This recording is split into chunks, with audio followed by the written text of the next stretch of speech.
I'm sure you have, but have you really thought about how this information applies to medicine? And you constantly want to be thinking about that. So, Crouch, why the heck should I care about this transport stuff? And so let's have a quick little clinical correlation, just a quick one.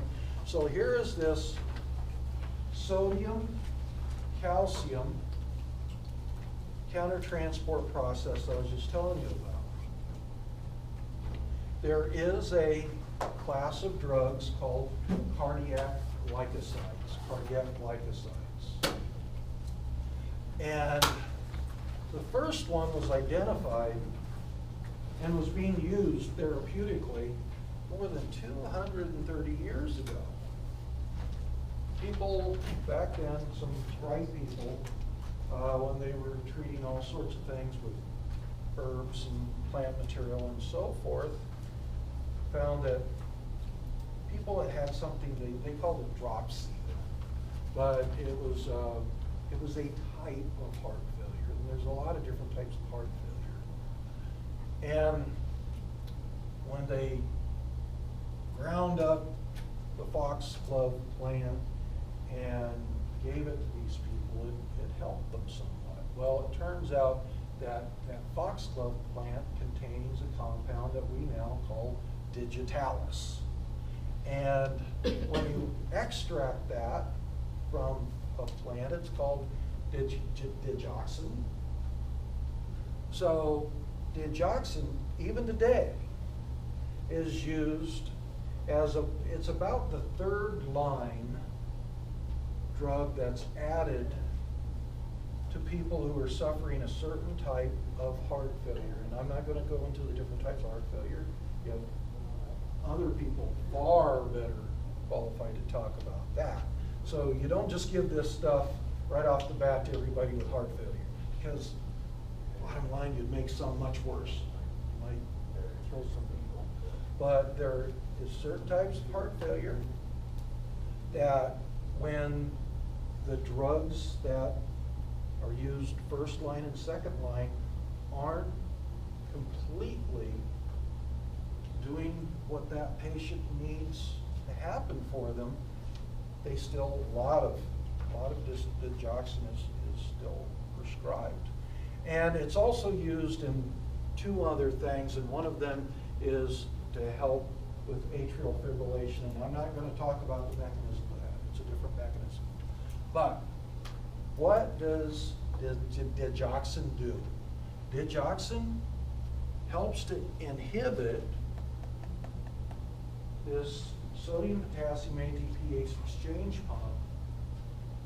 And it turns out there's a number of these sodium-potassium ATPase exchange pumps. There's a whole family of this. I'm just drawing one, but there's families of them, and some are found in high concentrations in some cell types, and other ones are found in other cell types. Well, for example, in the heart, the one that is by far the most prevalent in the heart, this digoxin helps to decrease the activity of this sodium-potassium ATPase exchange pump. Slows it down.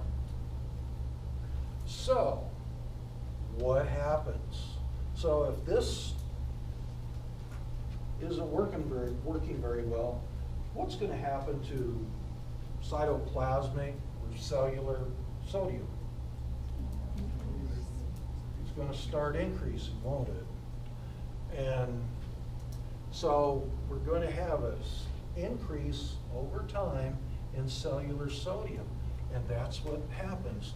And once again, here's my artistic prowess. The sodiums are getting bigger. So what is happening is, among other things, is you're starting to diminish your sodium concentration. It's getting less and less. And you needed this gradient to pump out this calcium.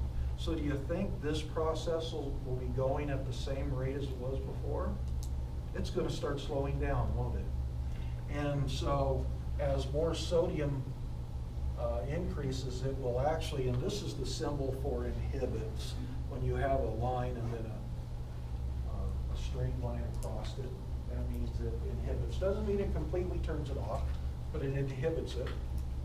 So the actions over here are going to impact the ability to pump out calcium here. So what happens? The amount of calcium inside the cell begins to increase. And that's important for this subgroup of patients who are not as responsive. They have a certain type of heart failure. They're not adequately responsive to the first and second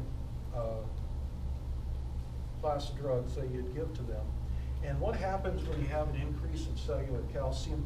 You increase something called myocardial entropy. And you've learned that before in physiology classes, but an increase in entropy increases the force of a heart myocardial contraction. So your ventricles are going to be contracting with more force, and they're actually going to be relaxing even more quickly. So it's a more forceful and rapid contraction. It's a more rapid relaxation. And guess what? That's going to increase the myocardial contractions and therefore increase cardiac output in that patient. The heart is going to be able to pump out more of the blood that's being delivered to them. Okay? So I haven't been going over all these things, but every one of these processes that I've been talking about, there is a link to clinical medicine. So don't think, oh, we're just learning stuff. No. You're going to find out in pharmacology that if you learn this stuff here, pharmacology just fits in place. Because what's pharmacology? Well, we physiologists call it, it's physiology with drugs, you know. And this, if you learn this stuff now, it makes life so much easier when all of a sudden you're being presented 3 different cardiac glycosides, 3 different types of cardiac glycosides, and there are 2 to 3 different companies selling products in those 3 categories. So it just makes it a little more easy to understand and seamless. So you have an increase in stroke volume, and that is going to help the heart. Okay, this is the way your book shows co-transport and counter-transport. I've taken quite a bit of time talking about counter-transport and co-transport with these slide by slide. And, you know, next year I might just show this slide. But if you think, oh, I've had this before, but now I understand this a little bit better, how chemical concentration gradients change the efficacy of this process, you know, let me know, because I need to know more about, if I'm doing this next year, what I should leave in, what I should take out. And as I showed you, this is the kind of dark. Here's how the book shows this, and I already told you this is a very important way of putting all this together. Now, so we've talked about carrier-mediated transport and simple diffusion, active transport, secondary active transport. We talked about facilitated diffusion. Here is translocation channel proteins. So the big theme of what we've been talking about is how do you get molecules across the membrane that normally can't cross the membrane by themselves. So we've talked about facilitated with diffusion, we've talked about simple diffusion, which they don't really show. We've talked about primary active transport, we've talked about secondary active transport. Just a couple of words about translocation channel proteins. Yes? Did we get this handout? Yeah. That's the next one. Oh, no. This slide. No, this slide is from the other set. I did not give this, you know, these slides that are in the book, I generally don't put them on. Okay. So So are we kind of all in the same place? We're going to now switch to these translocation channel proteins. So we've talked about transport proteins, now getting to translocation channel proteins, which I just gave you a preview of when we first started talking about these things. There's a whole bunch of different translocation channel proteins. These are proteins that are embedded in the plasma membrane, and they have a pore or a channel, same difference, and they can open or close, and they allow select things through them. So there's ligand-gated or ligand-sensitive channels, so whether you hear the term ligand-gated or ligand-sensitive, they mean exactly the same thing. And there's voltage-gated or voltage-sensitive channel protein, and there's many others, which I'll tell you about later on. So here's an example of a ligand-gated channel. So a ligand, the term ligand, it's a very generic term. A ligand can be a neurotransmitter. It can be, for example, a peptide hormone. It could be a cytokine, a chemokine, a growth factor. There's all sorts of messenger molecules. So all these are, in this case, they're messenger molecules that are in the extracellular fluid that there is a specific binding site on this ligand-gated channel that messenger ligand molecule can bind. And when they bind it, it sends a signal to this translocation channel protein, and the example I'm showing you here is that it causes that channel to pop open. Now there are some channels that are open that when their specific ligand binds, it causes them to close. But ligand receptor interactions are quite specific, very specific. For example, acetylcholine, a neurotransmitter, will only bind receptors that have an acetylcholine receptor. They won't bind epinephrine. Adrenergic receptors have binding sites for those. So there's very strong selectivity here with ligand receptor binding. And so this is the way I'm showing this. The question that always pops up, and man, I was just blown away here. I was living in New Orleans, where I love New Orleans, but the average educational attainment in Orleans Parish was just below 10th grade. And then I moved to Ann Arbor, Michigan, and I'm at the University of Michigan, and the average educational attainment of my neighborhood and the area I was in was master's degree plus, a little bit different. And I was working one weekend, and one of the professors had an office down the hall. I said, boy, my 8-year-old daughter, and I don't remember, it might have been a 7th grade doll. I said 8 year, I meant 8th grade, excuse me, quite a difference. It might have been a 7th grade, she might have been 8th grade, but I'm thinking she was 8th grade. So, boy, she said quite the thing last night. She said, Dad, when a ligand binds its binding site on its channel protein, I know some things go through that channel, but can the ligand pass through it? Well, he told me that. That made my mind explode. I didn't learn that until graduate school, you know? And we're close to graduate school, at least a senior level college course. So here we have, if you follow, if you will, the ligand. Let's say this is acetylcholine. It binds its receptor. That causes this channel to spring open. And this channel is very specific for what it allows to come through. And some channel proteins will only allow sodium to come through, some will only allow calcium, some will allow just chloride. They're very specific. But they open up this water-filled channel and just allow whatever they're specific for to come through. Okay? But what doesn't come through is the ligand. The ligand never ever comes through. So this is a ligand-gated or a ligand-sensitive channel. This one springs open in the presence of that specific ligand. So contrast that Think about similarities, differences, contrast, and compare. Voltage-gated channels. Here's a channel that, here we have a cell at rest. So you'll want to mark this when it's at minus 80, it's at rest. But if something should change the voltage of that, the interior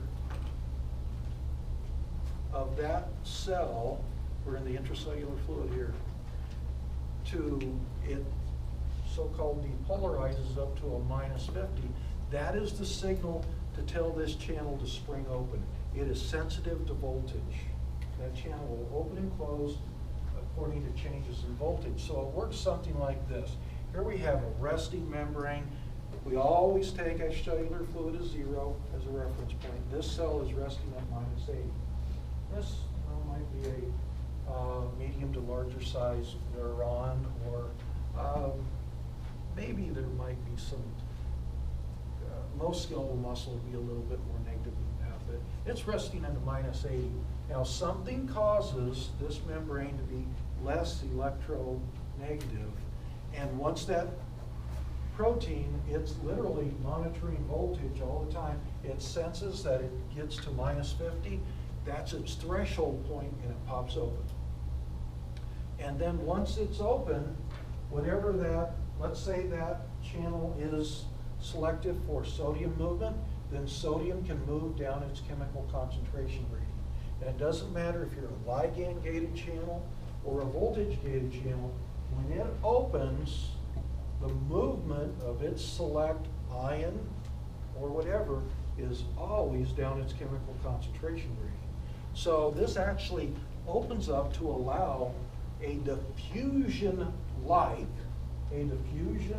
movement of whatever that channel is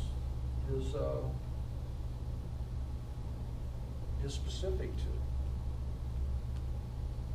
Is that magic number always minus 50, or is that just That number, that magic number that pops this thing open, it's different for different receptor proteins.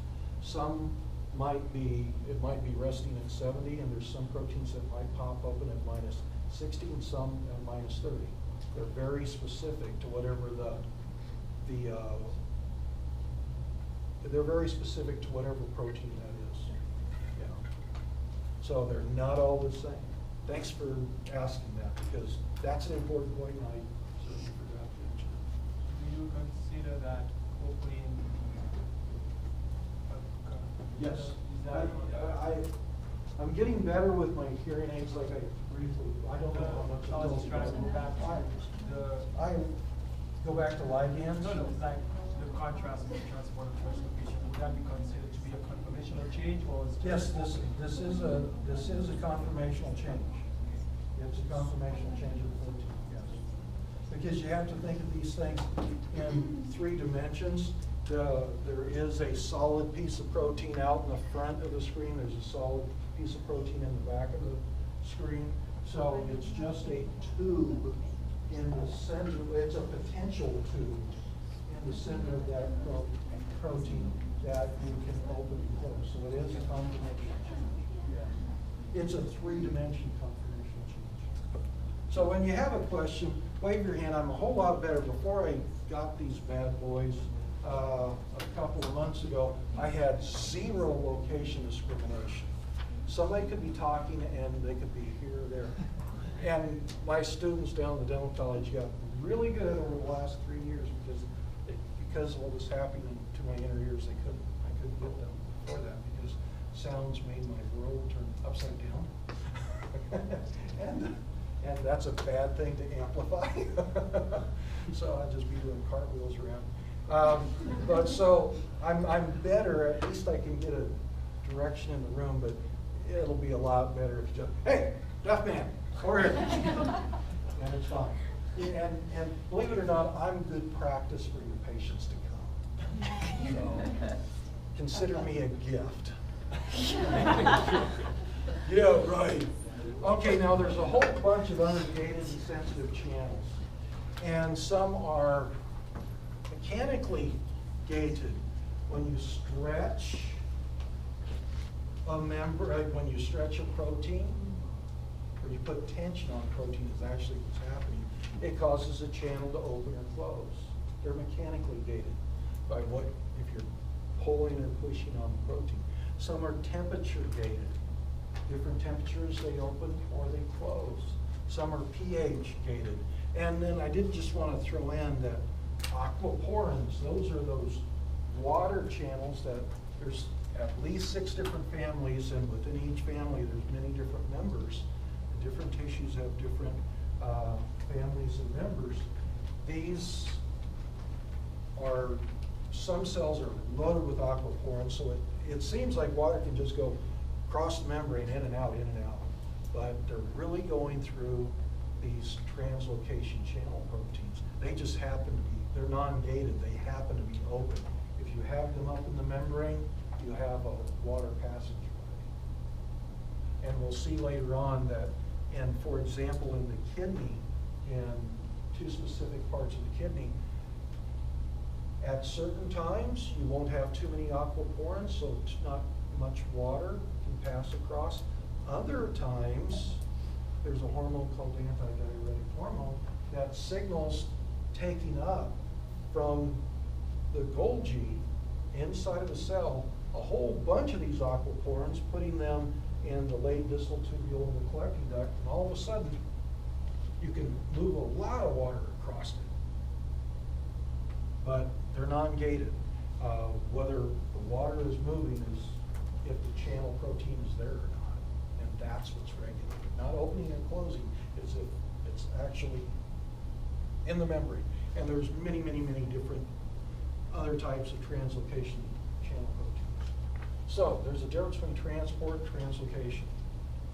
And boy, are there drugs for any of these? Absolutely, absolutely, absolutely. Just really quick, when we were talking about fluid compartments, I was mentioned that there had just been, in one of the journals of the British Medical Journal Suite, this is an archive of childhood, I thought it was archive of children, I thought it was archive of childhood diseases. But anyway, nothing to write down here other than appreciate. Here we were talking about extracellular and intracellular fluid compartments, and some drugs go to some compartments, other drugs go to a different compartment.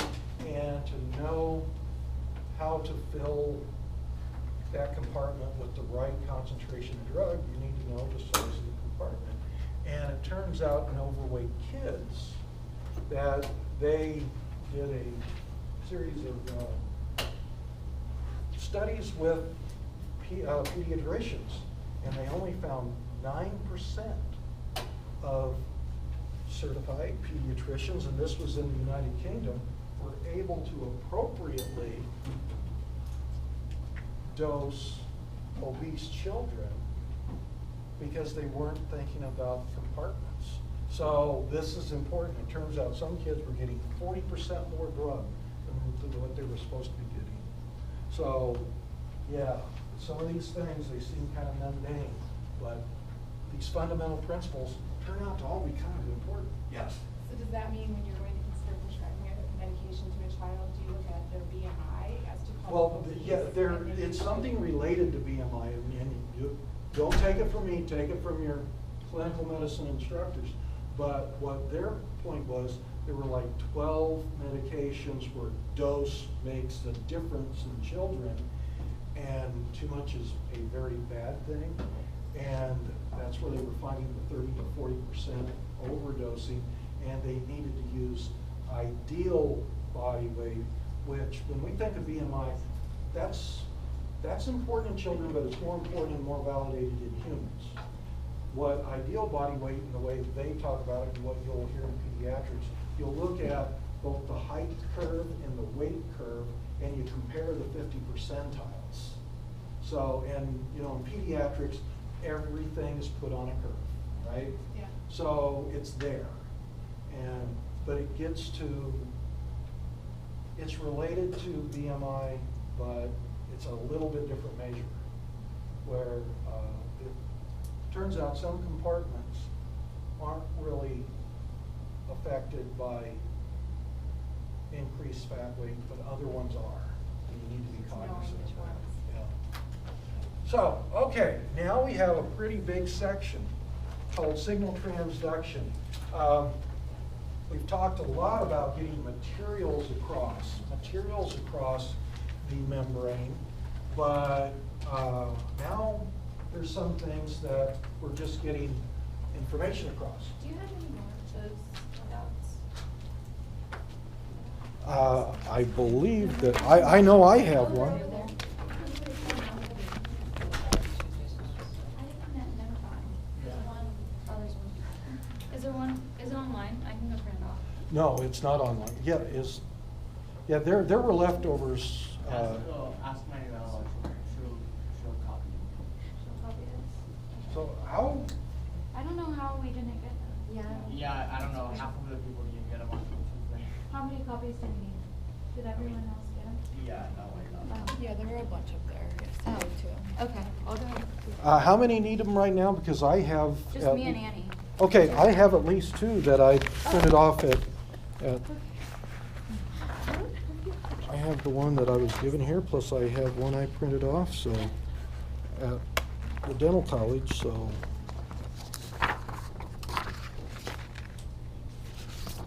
But I know, It looks like that one. That's the right. it's this one.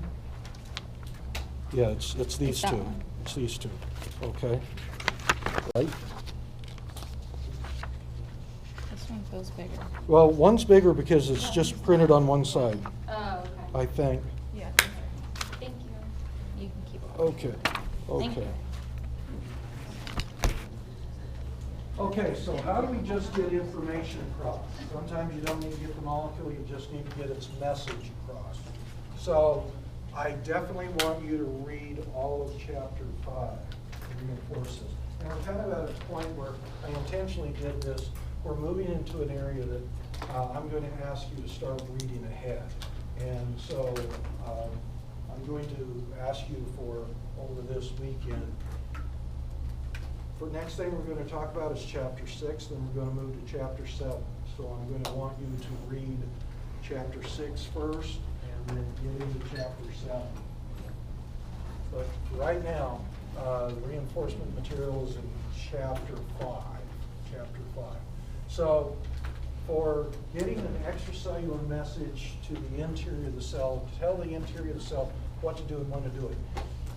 There's a couple of different pathways. There's the pathway taken by lipid-soluble messenger molecules, and then there's pathways taken by water-soluble messenger molecules. Now, lipid-soluble, you know that those molecules, if they're lipid-soluble, they're liposoluble means they'll dissolve in lipid. And what's the plasma membrane? Well, it's lipid. So lipid-soluble are lipophilic, so they can go right across the plasma membrane. And that's exactly what they do. So these are things, we'll be talking a lot about these later on, but steroid and thyroid hormones, vitamin D, there's a number of other ones, but these are all lipophilic, hydrophobic. They can go right across the plasma membrane. And then what do they do once they get in there? For example, steroid hormones and thyroid hormones. They will couple with a receptor, and depending on which molecule we're talking about, and we'll get into that later, sometimes the receptor is here in the cytosol, sometimes the receptor that it engages is here in the nucleus. So once it gets inside the cell, it's going to plug into a receptor, an intracellular receptor protein. Sometimes it's cytoplasmic, sometimes it's nuclear. And then it's the hormone receptor complex is then going to find specific sequences in your DNA that are called response elements. That hormone receptor complex is going to bind to receptor or to response elements in genes in your DNA, and what's it going to do? It's going to regulate transcription rate. Sometimes the hormone receptor complex is going to really turn on a gene, so you're going to be transcribing the message of that gene, and then It'll later be translated into cytosol and made into a protein. Some hormone receptor complexes turn off the transcription process. So really these lipid soluble mediators, what I would know right now, what's absolutely gotta know, is they penetrate the plasma membrane, and someplace inside the cell they engage their receptor, and that hormone receptor complex will then interact with the genes, with specific genes in your body. And it's either going to turn on that gene or turn off the gene. And that's either going to increase or decrease the amount of specific protein that that gene codes for. And remember, proteins give us function. So this will affect function in the body. Yes? Is this the same thing as we call induction? Yes, this would be if you had a hormone, question is how does induction work with this? If you have a hormone receptor complex that goes and binds a response element in the transcription regulatory region of a gene, it's usually the upstream part of the gene, but it turns out it can be any place, that can induce that gene increase its transcription rate, for example, or it can turn it off. But it regulates the transcription rate. Let's say it's turning it on. You'll be making more primary RNA transcript. This is probably going to ring some bells. That's going to be processed into mRNA. The mRNA is going to leave the nucleus, go into the cytosol, where it'll engage ribosomes. The ribosomes will read that RNA message to write, W-R-I-T-E, an amino acid chain or peptide or protein message. It's going to translate it from a nucleic acid message to an amino acid or peptide chain message. And once the peptide grows, then you call it a protein. So when you induce a gene, you turn it on. So I know these are terms you've heard before, and you just kind of need to dust them off sometimes, maybe kick off the rust a little bit. Okay, so for right now, that's all I'm going to talk about, signaling with lipid messengers. We're going to talk a lot about signal transduction pathways that are initiated with water-soluble messengers. So these are things, so water-soluble, these would be hydrophilic, lipophobic. These are messenger molecules that can't cross that plasma membrane. So these would be things like neurotransmitters, growth factors, peptide hormones, cytokines. All of these have membrane surface receptors to help transduce that, that message across the membrane. So your book just shows a couple of illustrations. I usually go one step at a time, and yeah, I can tear their PowerPoints across and do one step at a time. But so for right now, let's look at these things. So here we have a ligand. So this would be one of the peptide hormones, neurotransmitters, cytokines, whatever. It's out in the extracellular fluid. It has a message. That ligand is a message molecule. It's called the first messenger, actually. It's called the first messenger. The ligand is equivalent of the first messenger. It's going to engage a plasma membrane receptor protein. So here we're in the plasma membrane, and that receptor, that R, that is a protein that has a binding site specific for that ligand. Lock and key, they'll fit together, and that will activate that receptor and cause some type of change in this intracellular compartment, allowing information. So the engagement of that ligand with the receptor sends information across the membrane. This is called membrane signal transduction, membrane signal transduction. So ligand receptor coupling leads to the transmission of information to the interior of this cell to tell this cell what to do and when to do it. Everybody kind of okay with that?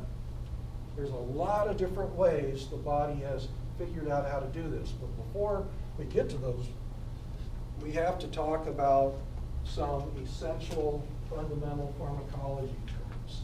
And there's a whole lot of clinical medicine application here, but we need to talk about ligand receptor pharmacology before we get to the signal transduction pathway. So the first thing is concept I want to talk about is reversibility. When a ligand engages its receptor, when it binds receptor, that's not a match made forever.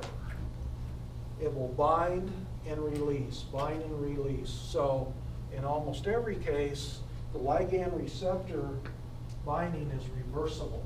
So the first concept I want to just mention to you is reversibility. When that ligand binds the receptor, it'll activate the receptor, and usually the activation of the receptor causes that ligand to pop off, okay? So we have information transmission leading to cellular action, and once that information has come across, that ligand will pop off. Don't worry about the kinetics about when it pops off. Does it pop off immediately once the receptor is activated, once the information is received? Because guess what?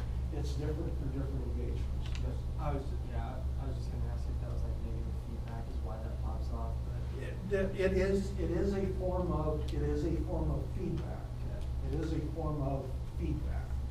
But I wouldn't necessarily call it negative feedback, but it is, you're right, it is a form of feedback. It gets a message, the ligand gets a message saying, we did our job. Now, a lot of ligands will pop off, bind, pop off, rebind, pop off, rebind. And there are degradation molecules in that area that if there's a lot of them, it'll degrade the ligand, so it won't pop off and bind too many times before it's degraded. Other times, your body isn't making many of those degradative enzymes, and it'll pop on, pop off a lot, continuing to send information across. And the body, when it's working normally, it's amazing how well that works out. So the first concept is reversibility. Reversibility. When the ligand binds, it usually doesn't just stay there forever. Once its job done, it'll pop off. But it might rebind and start the whole thing over again, keeping the information flow going. Okay, so the next thing is affinity. Affinity. Affinity refers to the tightness of binding. The tightness of binding. There will be high affinity interactions between ligands and receptors. There will be low affinity interactions. And why do we care about that? In most cases, here in the receptor we have just general binding sites, and then we have an active site on that receptor. A ligand binding active site on that receptor. And if you have high affinity binding of, let's say its active site is here in the middle. If you have high affinity, affinity means they want to get together, that usually results in more cellular action. Lower affinity usually results in less cellular reaction. That's kind of a general rule to go by. High affinity binding, a lot of information and a lot of cell action. Low affinity binding, probably less information transfer, less cellular action. Okay?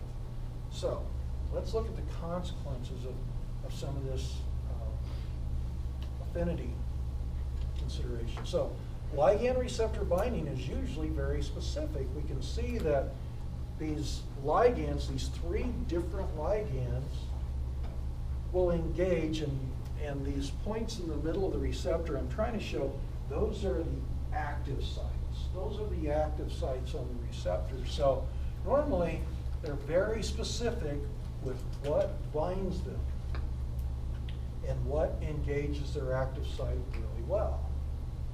Okay? And once again, this is a simple two-dimensional drawing of something that is a lot more elaborate, and you can't really draw it in 2 dimensions, but just thinking it this way, it works. So usually ligand receptor binding is very specific, but cross-reactivities do occur, and they're very clinically relevant. They're clinically important. So here we see this ligand 2, it's really made to engage this receptor 2. Matter of fact, that ligand 2 is said to be the native or endogenous ligand for receptor 2. A native ligand simply means it's the ligand that's produced by the body specifically to bind that receptor. So a native ligand is simply the ligand that is produced by the body specifically to bind that receptor, called the native ligand or the endogenous ligand. And there's some other names to it. So you can see this. Now, the way I'm showing is I have a bold arrow here. This ligand 2 engages receptor 2 with high affinity. So that L2, R2 engagement probably leads to high cellular action. But you can see that ligand 3, there's these areas of the receptor that you just kind of need it to fit, to hold it there, but you can see that it engages part of the active site. So it only has low affinity. And you can see with ligand 1, it too has an engagement point that will interact with part of the active site, but not the whole active site. So ligand 1 and ligand 3, they both can engage the active site of the receptor number 2, but with lower affinity. Are you kind of comfortable with that? So the cellular response for ligand 1 and ligand 3, the way I'm drawing this, is probably less because it's lower affinity binding than what it is for the native ligand or ligand 2. That's the general rule. How are we? Okay. You're going, I've heard this all before. Okay. So L1 binds R1 with high affinity, L2 binds R2 with high affinity, and so on. And these specific interactions with the native ligands lead to high levels of cellular action. So now we're going to switch into affinity and agonist. These kind of go together. These kind of go together. Now we're going to talk about an agonist. An agonist is a non-native ligand that will bind a receptor and cause the cellular action that the native ligand will cause.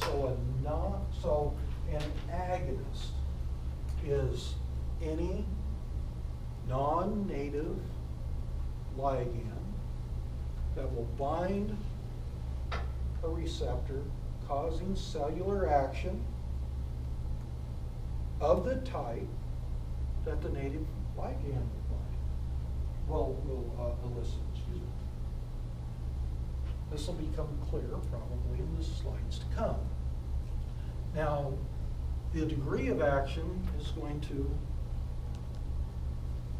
be related to the affinity of that interaction between the agonist and the receptor. It could be low affinity, it could be high affinity, it could be super high affinity. So let's go through some of these scenarios. So here we have ligand 1. It can bind, just remember the size of my font for action, okay? Kind of big font right here when the native ligand L2 binds R2. Now that L1 can bind R2. So therefore L1 is an agonist. L1 is an agonist of R2. It will bind and it will cause cellular action. So an agonist, L1, binds a receptor and stimulates the same, in this case, it's receptor 2, it's non-native receptor. L1 is binding this R2, and it stimulates the same cellular actions as the native ligand L2. The degree of stimulation is related to the affinity to the active site. And I have a hatched line here, and I tell you that a hatched line is lower affinity. So you notice I'm using a smaller font for action here. So it's stimulating the same action as L2 does, but in this case not as much because the affinity is not as high. And the affinity really is related to when it engages, how long it stays engaged before it pops off. If it's high affinity, it tends to stay a little bit longer, or if it pops off, it tends to re-engage right away. If it's low affinity, it'll bind, it'll stay a little bit, it'll pop off, and it may or may not re-engage. And therefore, when the native ligand binds, there's more cellular action than when this L1 agonist binds. Are we kind of on the same page? Okay? How many of you have had this in great detail in your undergraduate courses? So, you know, maybe a third, which is what I see every year. So, let's look at some application of this. Here we have the hormone cortisol. This is the human glucocorticoid. It's released from your adrenal medulla. And it is the native ligand for the glucocorticoid receptor. And it does a lot of things. It modulates lipid metabolism and carbohydrate metabolism. It modulates immune function. And I'm just going to go right now with one of the things it does is it decreases inflammation. It has an anti-inflammatory action. So cortisol is the native ligand for the glucocorticoid receptor. And this receptor is found in tissues throughout your body. And that's a high affinity interaction. But cortisol also has cross-reactivity to the mineralocorticoid receptor. And you have this in different areas throughout the body, but where you have a lot of it is in the distal tubule and collecting duct of the nephron of your kidney, if you remember that from physiology. And so, and the native ligand for that mineralocorticoid receptor is aldosterone. So you kind of remember, okay, yeah, there was a renin-angiotensin aldosterone axis, and aldosterone bound a receptor and caused sodium and water reabsorption at the kidney, so you keep sodium and water in the body rather than losing it in the urine. Well, guess what? Cortisol has some affinity for that receptor, and it, in and of itself, will cause slight sodium and water retention. Slight because it's a lot lower affinity than what that receptor would have for aldosterone, okay? Kind of make sense? Okay, there are clinical conditions, for example, Cushing's disease and Cushing's syndrome, and the difference between the disease and the syndrome is where the primary defect is. But the bottom line, all I want you to know now is they both cause an increase in circulating cortisol. So this action is going to go on, but guess what? If you have more cortisol, you're going to have more of this agonistic action on the mineralocorticoid receptor, and excuse me, and that can lead to, as you're retaining more and more sodium and water, you're not releasing it in the urine. What this can do is it can increase your blood pressure. That's not such a great thing. Okay. Can you repeat that? The more cortisol in the body, it increases which one? The more cortisol you have in the body, the more it can exert its agonistic action on the mineralocorticoid receptor. And what's that action? Sodium and water retention. You're not losing it in the urine. You're keeping it in the body. And guess what? Your extracellular fluid volume goes up and up and up. And at some point, your extracellular fluid compartment is full, and then pressure, your blood pressure starts going up. So, one of the problems of these conditions is that it can lead to high blood pressure because of this cross-reactivity, this agonistic action of cortisol. Okay, so let's continue on with the clinical correlations. And here are some, prednisolone and prednisone are very, very powerful glucocorticoid receptor agonists. And they're actually, I think my next slide, they're an example of a superagonist. They will bind that glucocorticoid receptor with even higher affinity than the cortisol your body makes. Very high affinity. So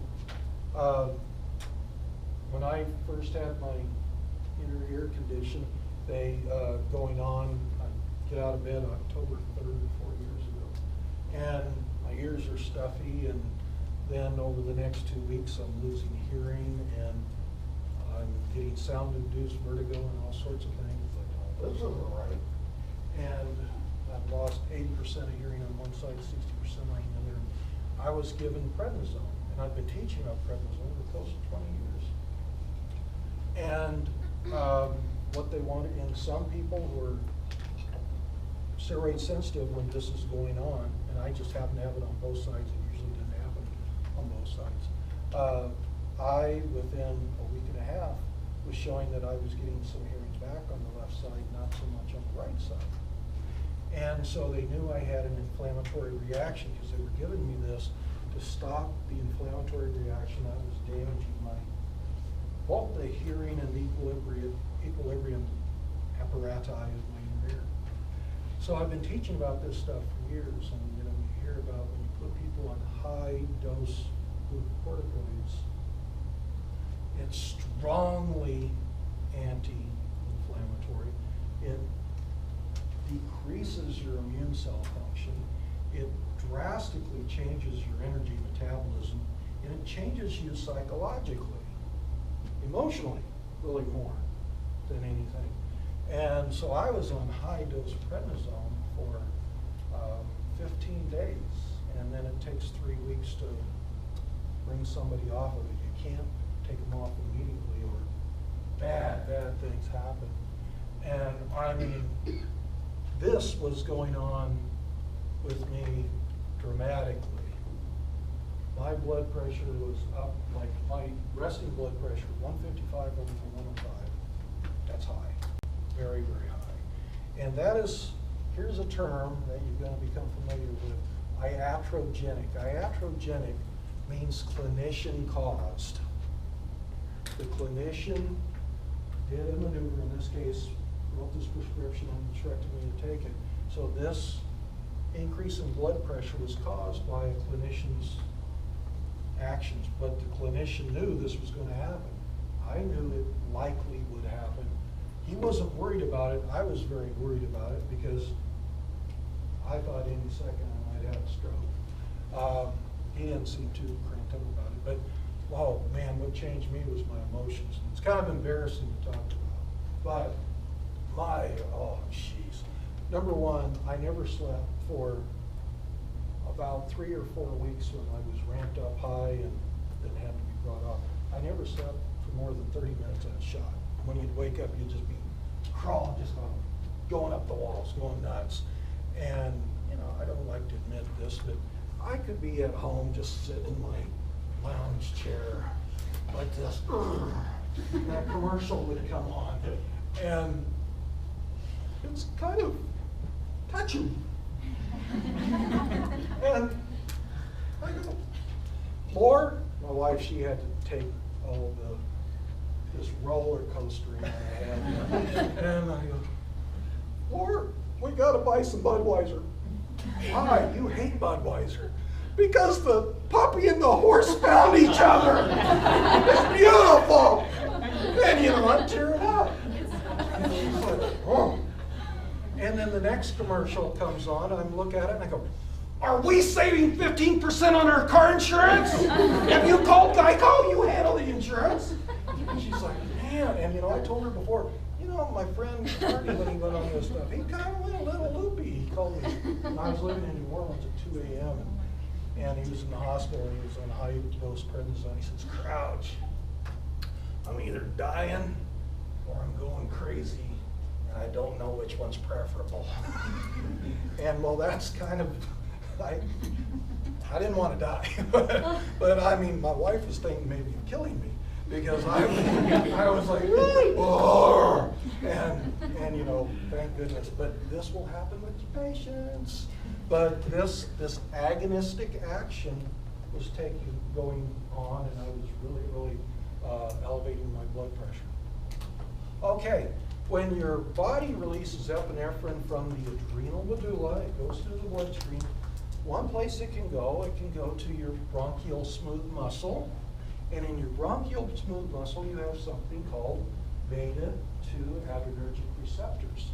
And epinephrine is the native ligand for those beta-2 adrenergic receptors. And when epinephrine, let's say you decide to go exercise, you turn on your sympathetic nervous system, epinephrine goes in the bloodstream, it goes to your airways, engages this receptor, and the action is because it causes bronchial smooth muscle relaxation.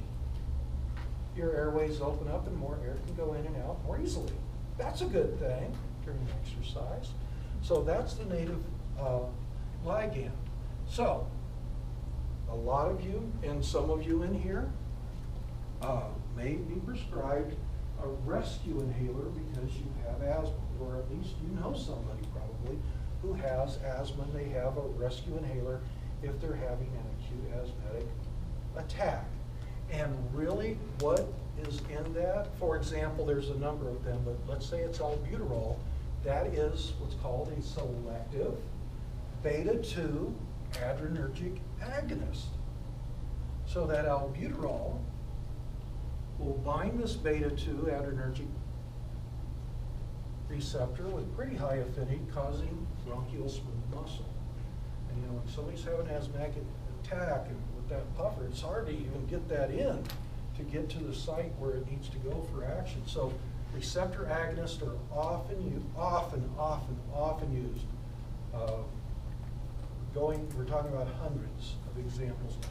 Receptor agonists are often used as therapeutic drugs. So here I'm talking about albuterol, and they talked about prednisone. Those are agonists, and they're used to turn on processes in the body. Okay, now you're going to hear a number of terms, and natural or endogenous, native agonists, that's what I've been talking about. You're going to hear about full agonists, partial agonists, super agonists, selective agonists. This albuterol happens to be a beta-2 adrenergic receptor agonist, so it's selective for the beta-2 adrenergic receptor, and we're going to see at the end of next week there's a beta-1 and a beta-3 as well. But albuterol just doesn't do anything to it. So here's some terms we're going to be hearing. Full agonist means that it has the same affinity and cellular action as the native ligand. Everything's related back to the native ligand. A partial agonist, it won't have as much cellular action on a molar basis. Okay, this has been in the news a lot lately. If any of you watch the news, read the news, whatever, about EpiPens that in 2007 they were $94 for a package of 2.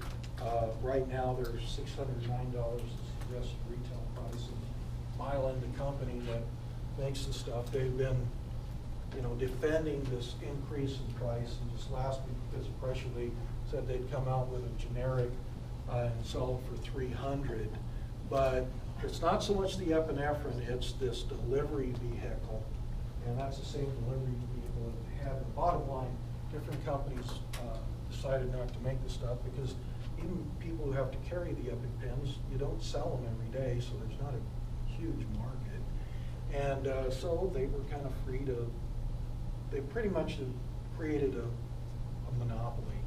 And interestingly, their CEO, she's been on a lot of programs defending this, and when this company, I need to be careful talking about this, but when this company was inverted with a company in the Netherlands to reduce their tax liability in the United States, which is now about 0 for all the stuff. And they're big in generic drugs, but their business liability in this country is almost 0 because of moving their office, their headquarters to Netherlands. This CEO, her stock options and what she held, the United States tries to tax those. So she got a $5.3 million bonus to pay off her tax liability. And here she's been on TV for 2 weeks, poor mouthing how they had, it's not unfair, raising the price of this. And it's like, oh, please. So this is, you know, one of the things that here, somebody's having an anaphylactic reaction, boom, use the EpiPen, that epinephrine. You know, a lot of things are happening throughout the body, and one thing is those airways are closing, and that epinephrine is the native ligand that'll help release that bronchial smooth muscle contraction. Okay, good place to stop. We'll stop, and we'll talk next about receptor antagonists.